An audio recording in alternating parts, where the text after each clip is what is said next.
A very good morning to all my BBA second year students. Let us commence with your subject of Business Communication Skills, that is BCS. In the previous class or the previous video, we discussed about the part of verbal communication and how does a verbal communication brings the employees together, or we can say how does it helps in the channel of communication. We learned about verbal communication, the uses of verbal communication, advantages and disadvantages of verbal communication. So today we are going to learn, as we all learned in the last video, that verbal communication are of two types. First one is oral and second one is written type. Oral one, so we are going to study about the oral communication in our video today. Coming to your slide. Words are common symbols of communication, and that too in oral, both organizational and non-organizational context. Now, words are the symbols of communication. Words are the symbols of communication. What do we understand by this statement? That we present ourselves in the form in the oral communication. We present our expression, our feelings, our emotions, our thoughts, our ideas through words. So words are the common symbols.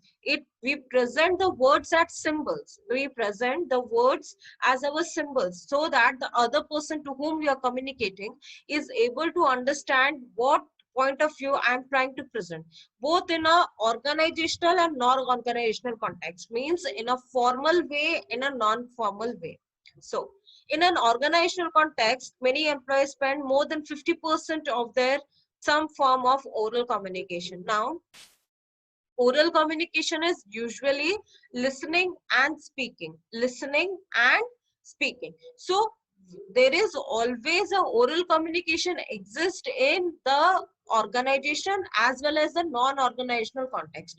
In an organization, a employee, suppose he comes to the office, he meets his colleagues, he wishes them good morning or hello, whatever it is. So that is a form of oral communication. He is communicating formally to his superiors like good morning sir, or to his colleague like hello. So this is a form of oral communication which an employee does in his being in an organization. He spends more over 50% of his time in oral communication. Now, in our day-to-day life, when we wake up in the morning, we freshen up ourselves, we go to our what do we say, kitchen to have something, we have a conversation with our family. So without speaking or without listening, can a person survive? It is impossible for a person to survive in any field, whether it may be an organizational field, whether it may be a non-organizational field. Speaking and listening are the two basic things without which a human being cannot survive, without which a human being cannot survive. So there, in an we can say the oral communication plays the 50% time of an employee in an organization which he tries to communicate. Suppose he has to ask for a cup of coffee, then also he has to communicate or orally speak that I want a cup of coffee. That is how we represent the oral communication in an organizational context. That is in a formal way as well as in an informal way. Formal way means formally informing of information or transfer of information or passing of information. Informal way means chit chat, sharing feelings, opinions, views, etc. So that is the form of oral communication in a formal way and in an informal way, which directly refers to the organizational context and non-organizational context. Continuing with your slide, in oral communication, both party include in the communication process, that is the sender and the receiver, exchange their ideas, words in face-to-face communication or through electronic device like telephone. Obviously, oral communication means if you say a person hello, if the person is interested to communicate with you, the person will respond hi, or the person will respond anything else if he is interested in communicating. So here both the person, the sender of the message, the person who is sending the message, or the person who is trying to communicate also participates equally with the person receiving the message. The person receiving the message is also involved in the equal portion as the sender of the message, because in an oral communication we can say that It is one type of interaction between two people. It is one type of interaction. Suppose there is a political debate going on. So the persons involved in politics will have an interaction with each other with their viewpoints. Somebody will support Congress party, somebody will support the BJP party, somebody will support the BJD party. So upon a topic, our point of view, our opinions, our thoughts, our ideas, discussion is also a form of oral communication. So that is how we communicate face to face. Face to face means when we try to communicate face to face, we the teachers come to you on a daily basis in your class, or nowadays we interact you through your Google Meet classes. So in a Google Meet class, how do we interact? We interact with you guys through a media, that is we call video conferencing. So like that, we have devices like electronic devices like telephone. Nowadays we have electronic devices, or we can say a media called as video conferencing, because of the situation we are following that. Otherwise you had a class face to face communication with your teachers, that is we make you teach in your classrooms and you obey the teachings. So that is how the oral communication works in an organizational as well as in a non-organizational context. Example, in a non-organizational context or informal way, leave it to your friends. When you go to a shop to buy something, suppose you want to buy bread, unless you say the person you want to buy bread or you want a particular bread, the person is not able to give you the thing you want. So it is one type of communication only. So everything in the world, you have to either learn to speak or either learn to make the other person understand. Either you can listen or either you can speak. So here the both the sender means the speaker of the message and the receiver, the listener of the message, and they can be vice versa also. The receiver can also speak and the sender can also listen. So these both parties are equally involved in the process of communication. So oral communication is one type of communication which is followed 50% in an organizational context.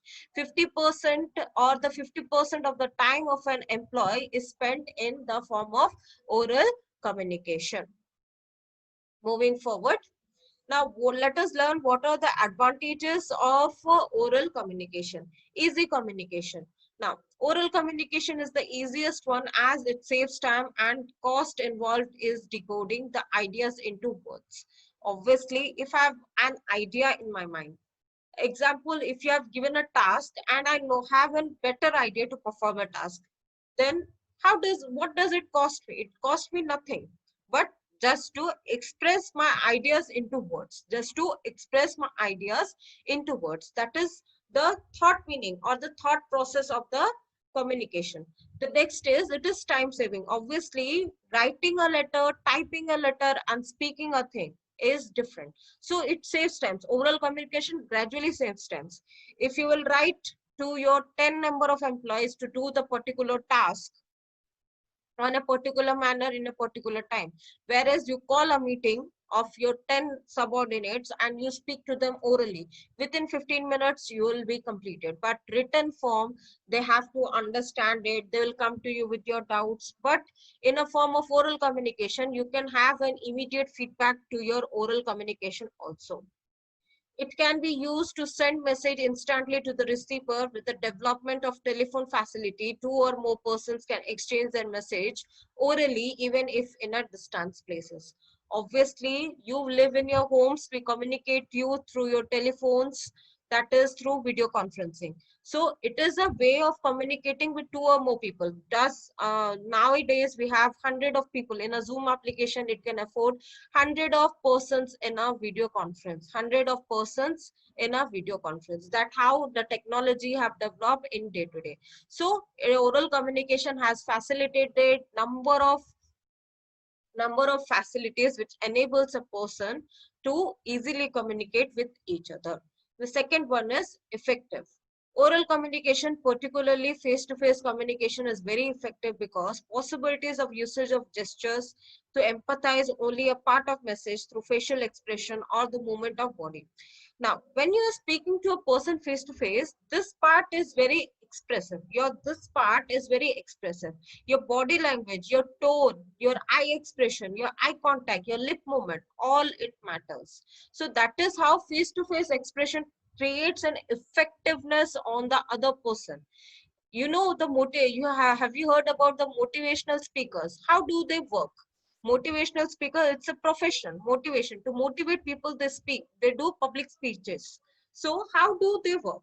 Gradually they collect a group of public and they speak out their eyes. They have eye contact with the audience, the body language, the posture, the tone, the speech of tone. Everything matters in the part of the communication, that is oral communication. So effectiveness, that oral communication particularly concentrates on face to face, where the gestures, body movements, eye contacts, expressions, everything counts.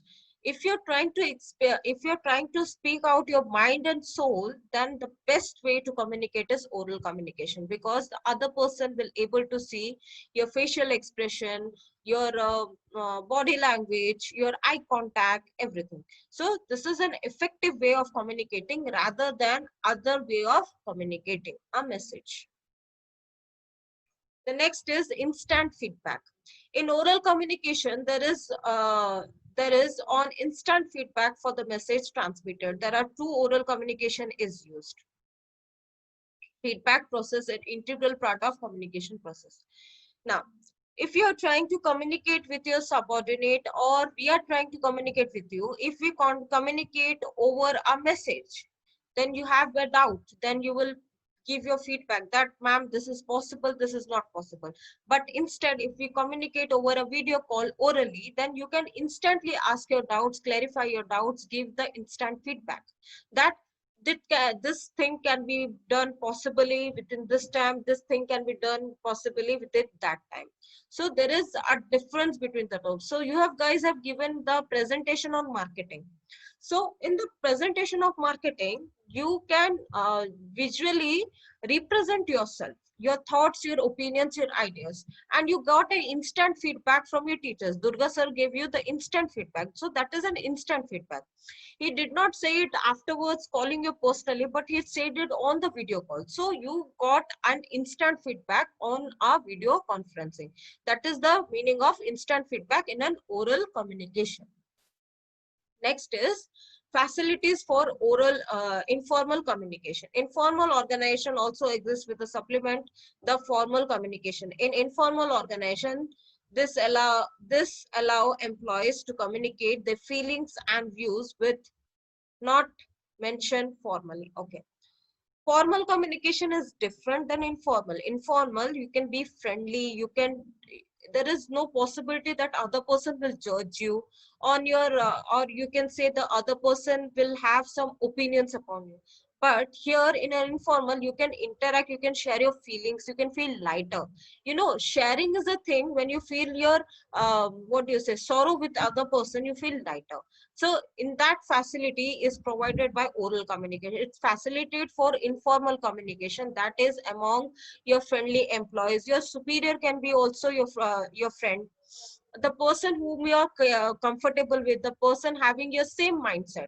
I as a person have a different mindset from others. If I connect with a person that is having the same mindset which I am having, I can share my feelings, my opinions and views without a fear that the person will judge me or not.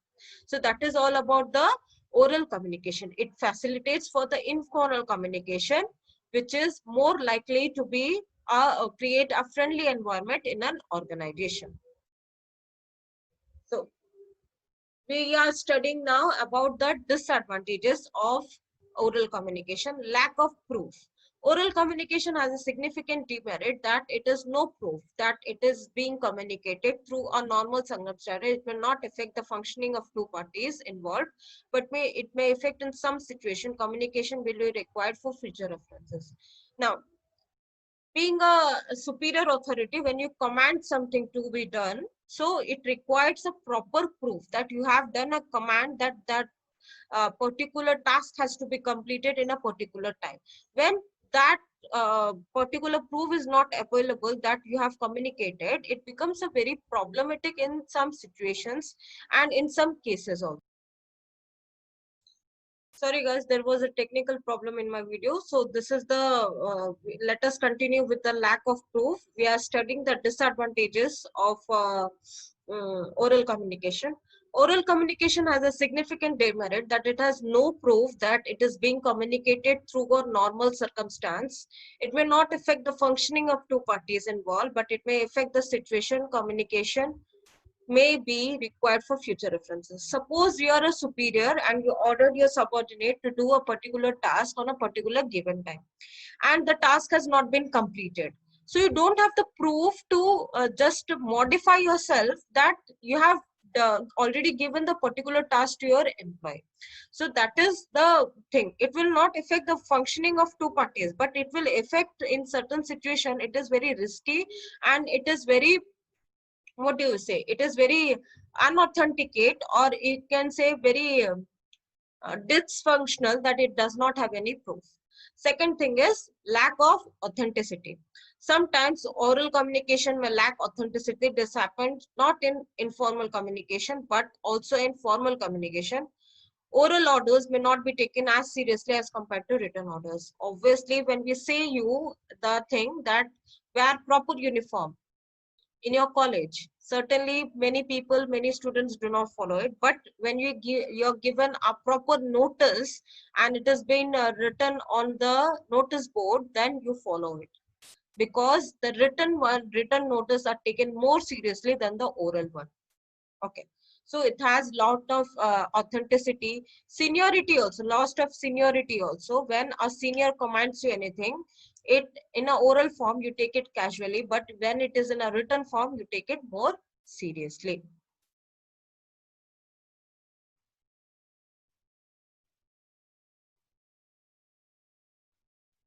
So this it is also time consuming. It is also time consuming. How it is time consuming? Because oral communication, sorry, it has a more time consumption.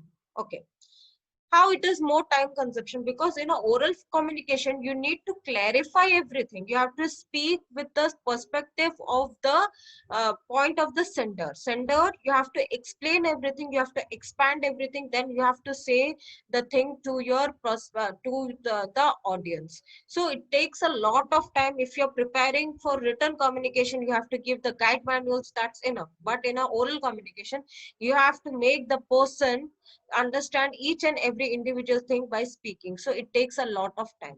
So every thing in the world has certain pros and certain cons. So oral communication has also certain pros and cons. So this is about all about the oral communication. In the next video we'll study about the written communication and the advantages and disadvantages.